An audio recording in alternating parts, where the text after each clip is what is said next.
Sometimes it's not about the fertilizer or the tools, it's about knowing what to plant, when to plant it, and why it matters. Grandma always knew her garden was full of flavor, color, and quiet tricks, things you couldn't learn from a seed packet. She knew which plants attracted the bees, which ones repelled pests, and which could sustain a family all winter. But most of those secrets are gone now, buried under concrete driveways and store-bought tomatoes, but not forever. Today, we're digging them back up, one plant at a time. Here are 20 of Grandma's best-kept garden secrets, the ones she probably never meant to give away. 20 Big Zack tomato. In Grandma's garden, this was the king. Not because it was the sweetest or even the earliest, but it was the one that made you stop and stare. The Big Zack tomato is a hybrid heirloom famous for its jaw-dropping size. We're talking fruits that regularly tip the scales at 4 to 5 pounds, sometimes even more under the right conditions. These tomatoes weren't just grown for food, they were grown for glory. Old gardening fairs and neighborhood contests often crowned Big Zack as the champion. But despite its massive size, it doesn't sacrifice flavor. The flesh is meaty, low on seeds, and surprisingly balanced, sweet, rich, and deeply tomatoey. Grandma would slice one of these for a whole platter of sandwiches. No knife sharpening needed. If you wanted to grow one tomato that had the neighbors peeking over the fence, Big Zack was the one. 19th Goliath tomato. If you were walking through Grandma's garden mid-July, there was no mistaking it. These heirloom giants regularly weighed over 2 pounds per fruit, and some years she'd pluck one nearly the size of a cantaloupe. But it wasn't just about size. The Goliath offered a perfect harmony between sweetness and acidity, with a dense, juicy flesh that made it the crown jewel of summer slicing. Grandma used them for thick tomato sandwiches. Just one slice covered the bread. They held up beautifully on burgers and made caprese salad feel like a main course. The plant itself was a workhorse, disease-resistant, productive, and consistent, even in unpredictable weather. It didn't matter if it rained too much or not at all, Goliath showed up. And that's probably why she never bothered trying anything else. Once you tasted a Goliath fresh off the vine, there was no going back to store-bought. 18. Mammoth basil. Mammoth basil wasn't just a herb in Grandma's garden, it was a presence, towering over other herbs with leaves as big as your hand. It looked almost ornamental, but tear off a leaf and the scent hits you instantly. Fresh, peppery, unmistakably basil. It had that old-world Genovese flavor, sweet with a bite, and Grandma used it in everything from tomato sauce to sandwich wraps. She liked it because it didn't mess around. One plant could fill a basket. A single leaf could top a slice of tomato toast or garnish an entire bowl of soup. Come August, she'd make pesto in giant batches, some for the freezer, some for the neighbors, and most for us. The plant itself was as showy as it was useful, growing lush and thick, drawing bees and butterflies from every corner of the yard. 17. Rattlesnake pole beans. At first glance, you'd think they were just beans, but then you looked closer and saw its purple streaks, curling pods, and vines that reached 10 feet or more. These were rattlesnake pole beans, and they were as bold as they sound. Grandma planted them along every fence line, weaving them up wooden poles and chicken wire like living curtains of green. The pods grew long and wild, and the more you picked, the more the plant gave. In the kitchen, they held up to everything. Boiling, frying, slow simmering with ham hocks and onions. The flavor was nutty and just a little sweet, never mushy, and they froze well, too. Come winter, she'd pull out bags of them and drop them right into a pot of stew. Rattlesnake beans weren't delicate. They were gritty, dependable, and generous, just like the hands that harvested them. 16th, giant noble spinach. Back in the 1920s and 30s, when space was tight but appetites weren't, giant noble spinach earned its stripes. Unlike the flimsy baby leaves we settle for now, this spinach had broad, crinkled leaves that spilled over the edge of the bed like a green waterfall. It was bred for bulk, hearty harvests, and serious leaf production. One plant could feed a family, and Grandma knew it. The flavor was rich and earthy, with enough bite to stand up to a skillet of garlic and butter, and it handled the heat better than most. It didn't bolt as fast, meaning more food and less fuss. During wartime or tight winters, this was the kind of green that kept plates full. That's probably why she never talked about it, because it was too good to share. 15th, Cowhorn okra. If summer had a signature vegetable in Grandma's garden, it was okra, and not just any kind. It had to be Cowhorn. With pods shaped like long, curved horns, these heirlooms stretched up to 14 inches without turning woody. They stayed tender, crisp, and rich, with a mild, earthy flavor that played perfectly in everything from gumbo to skillet fries. The plants themselves were bold, growing tall, almost bush-like, forming leafy green walls at the garden's edge. Grandma always picked them early in the morning when the sun hadn't yet toughened their skin. And boy, did she pick. Cowhorn was the kind of crop that gave back tenfold. That's how reliable they were. You didn't need perfect soil or perfect weather, just a patch of earth, and Cowhorn would give you plenty. 14th, Mammoth gray-striped sunflower. The Mammoth gray-striped sunflower could tower over 14 feet tall, with blooms nearly 2 feet across. Grandma planted them at the back of the garden like sentinels, not just for shade and pollinators, but for food. The seeds were enormous, plump, striped, and easy to harvest. She'd roast them in batches for snacking or save them for chickens and birds come winter. The stalks were thick and sturdy, often used as natural trellises for peas or beans. Kids would run between them like they were in a sunflower jungle, and in a way, they were. These giants drew bees in droves, boosting pollination across the whole garden. Grandma knew that every good plot needed a little height, a little color, and a lot of utility, and Mammoth Gray Stripe gave her all three. 13th, Hungarian heart tomato. This was the tomato Grandma used for canning season. The one that stained the counter, the apron, and the whole memory of summer. The Hungarian heart is an ox heart-shaped heirloom from Eastern Europe, known for its huge, meaty fruits and complex flavor. It's not a tomato for slicing onto toast. It's a tomato for stewing, simmering, and preserving. When you cut one open, there's barely any water or seed, just thick, juicy flesh that melts into sauce like it was made for it.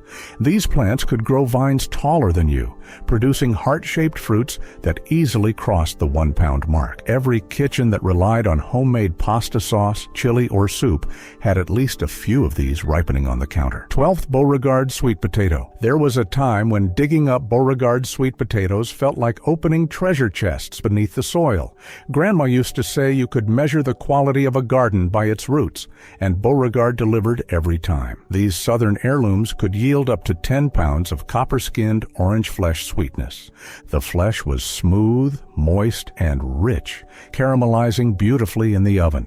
Whether she roasted them, mashed them with butter, or sliced them thin for pies, Beauregard always came through. It adapted well to almost any soil and didn't complain when summers got hot. That's why it earned a permanent place in backyard rows across the South and eventually across the country. Grandma always said it was the one crop you plant once and remember all winter, and she was right. 11th, giant musselburgh leek. There was always one row in Grandma's winter garden that stood taller, greener, and a little prouder than the rest. That's where she planted her giant musselburgh leeks. These Scottish-born heirlooms were vegetables that could grow over 2 feet tall, with a base thick enough to rival a young tree trunk. Their flavor was soft, sweet, and mellow, perfect for slow-cooked potato and leek soups that warmed the whole house. Grandma swore by them for holiday stuffing and creamy casseroles, but she also grilled them with just a pinch of salt and a drizzle of oil. The long white shank stayed tender even after frost, and the bluish-green tops added color to an otherwise gray winter garden. Musselburgh didn't just survive the cold, it welcomed it. That's why she called them her snow soldiers. And every January, they stood tall while everything else lay bare. 10. Mammoth red mangel beet. These weren't your average beets. Mammoth red mangels were monsters. Originally bred for livestock, but Grandma had other ideas. She knew food didn't need to be delicate to be delicious.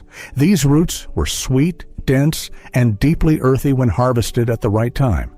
She'd slice them thick, roast them slow, or boil them down for pickling. They stained everything they touched, but that was part of the charm. Their greens, tall and wild, were sautéed with garlic and oil, or added to soups for a subtle flavor. And while they were humble in looks, they were royal in yield. One root could feed a table, and in tough years, that mattered. When the garden needed to work hard, she turned to mangels, because when push came to shove, they were always enough. 9. Amish paste tomato. You don't grow Amish paste tomatoes for slicing. You grow them for simmering. Their rich, meaty flesh held barely any seeds, and their flavor was deep, like a slow-cooked stew in tomato form. Grandma never bought canned tomatoes because she had Amish paste. Come harvest, her kitchen was a mess of red skins, boiling pots, and mason jars. She'd simmer them down into paste, blend them into salsa, or stew them into Sunday sauce. Every tomato she pulled from the vine felt like holding a promise, one that tasted better in winter than anything off a shelf. If you ever wanted to fill a pantry and feed a family from a garden, this was the tomato to do it with, and Grandma knew that better than anyone. 8. Prizehead lettuce. With leaves so frilly they looked like ruffles and a color that danced between green and bronze. Prizehead lettuce was Grandma's trick for getting even picky kids to eat salad. This variety goes back to the 1800s, and for good reason. It's loose-headed, sweet, and incredibly heat-tolerant. When most lettuces wilt in the sun, Prizehead holds its own. The outer leaves stay crisp, while the inner ones remain tender. Grandma would harvest it one layer at a time, allowing the plant to continue producing week after week. The flavor had that old-school freshness, mild, clean, slightly buttery, and if you looked closely, you'd see it wasn't just food. It was a border, a shade crop, a living grocery store she tended with care. 7. Jalapeno gigante. Back in Grandma's kitchen, there was always a jar of pickled jalapenos on the shelf, but these weren't the tiny supermarket kind. They were jalapeno gigantes, bold, hefty peppers that packed a punch and filled a jar with just a few fruits. Each one could grow up to 6 inches long with thick, juicy walls. These giants were perfect for stuffing, slicing into rings, or roasting whole over an open flame. Their size made them a favorite for homemade poppers, and their yield meant the pantry was always full come fall. Grandma liked them because they were hot and productive. She'd pickle them with garlic, sugar, and cider vinegar, sealing away summer heat for winter stews. It wasn't just about spice, it was about abundance. That's why she never grew anything else. 6th Atlantic giant pumpkin. No one forgot the year Grandma's pumpkin broke the wheelbarrow. It was an Atlantic giant, and it grew like it had something to prove. With fruits that regularly tip over 200 pounds, this heirloom variety lives up to its name. But for Grandma, it wasn't just about size, it was about tradition. She grew one every year for the joy of watching it take over its corner of the garden. Thick vines sprawled like lazy green snakes, curling around fences and chicken wire. The fruit, pale orange, round, and massive, would sit there like a sleeping boulder. Inside, the flesh was soft and mildly sweet, making it perfect for baking or serving a crowd. But honestly, no one cared what it tasted like. It was the story it told that mattered. It was a reminder that a garden, if loved enough, could grow something truly unbelievable. 5. Superschmelz, kohlrabi. When Grandma grew Superschmelz kohlrabi, the neighbors thought she was raising alien vegetables. The bulbs were massive, sometimes nearly 10 inches wide, but still crisp, juicy, and tender. Most kohlrabis become woody if left to grow too large, but not this one. It stayed sweet, almost apple-like. She'd slice it raw for salads, cube it into stews, or steam it with a touch of butter. The leaves got tossed into soups, never wasted. Superschmelz originated from Germany, bred for its size and storage capabilities, and it lived up to both. After harvest, Grandma kept them cool in the cellar, pulling one out now and then through fall. She liked crops that lasted. That fed you slowly. That didn't rush to rot the way store-bought ones do. Superschmelz was royalty. Fourth, Waltham butternut squash. You've seen butternut squash in stores, but the Waltham strain, that's the one Grandma grew. It's the original standard, the dependable, dense-fleshed variety that sets the tone for every roasted winter dish you've ever tasted. Back then, this squash wasn't trendy. It was practical. It stored well, sometimes into late spring. Its vines were prolific, its flavor rich and nutty, and it resisted most pests, meaning Grandma didn't have to baby it. She'd cube it, roast it with a dash of salt, or mash it into pies when pumpkins weren't available. The texture was creamy, not stringy. The necks were thick, with no hollow space to cheat you out of volume. This was a workhorse crop. 3. Elephant ear sweet pepper. Some vegetables are grown for flavor, some for beauty, but elephant ear sweet peppers were grown for both. These weren't your average garden peppers. Their wide, flat shape resembled a bell pepper that had been stretched sideways, earning them their name. They could reach up to 8 inches long, and their thick, crunchy walls meant they could hold a heap of stuffing, including rice, sausage, beans, cheese, and more. But it was the flavor that really stood out. Sweet, mellow, and smoky when roasted. Grandma would slice them into strips for drying or toss them whole into the oven. The skin blistered beautifully, and the flesh stayed firm enough to hold its own in stews and casseroles. And when they ripened to a deep, glossy red, the whole garden seemed to brighten. It was like harvesting firelight. Second Georgia rattlesnake watermelon. They say Georgia rattlesnake watermelon got its name from the long green stripes coiled around its skin like a snake, but Grandma just called it the summer melon. These old-school fruits could grow over 40 pounds, long and heavy like a log, with deep crimson flesh that melted in your mouth. Sweet, crisp, and just a little earthy, exactly the flavor you hope for when you're barefoot in the grass with juice running down your chin.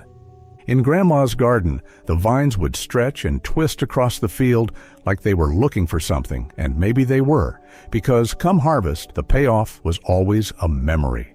One melon fed a whole family reunion. One elephant garlic. It wasn't quite garlic. It wasn't quite leek. Elephant garlic was its own thing, and Grandma loved it.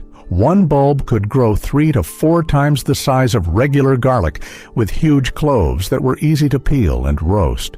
The flavor was milder than true garlic, gentler, sweeter, but still strong enough to give stews and sauces a rich, savory base. The tall stalks added structure to the garden, and the bulbs were stored in the pantry for months. Grandma planted them near the garden edges, where they looked elegant but held their own through wind, rain, and early frosts. And when winter meals needed something warm and grounding, those big cloves came out of storage like treasure. Elephant garlic didn't just flavor the food, it flavored the memory of those meals. That's why it was always the last to be harvested and the first to be missed. So there you have it, 20 giant garden legends that once filled backyard rows and family tables. If any of these sparked a memory or made you want to get your hands dirty, go ahead and give one a try. Until then, see you in the next video.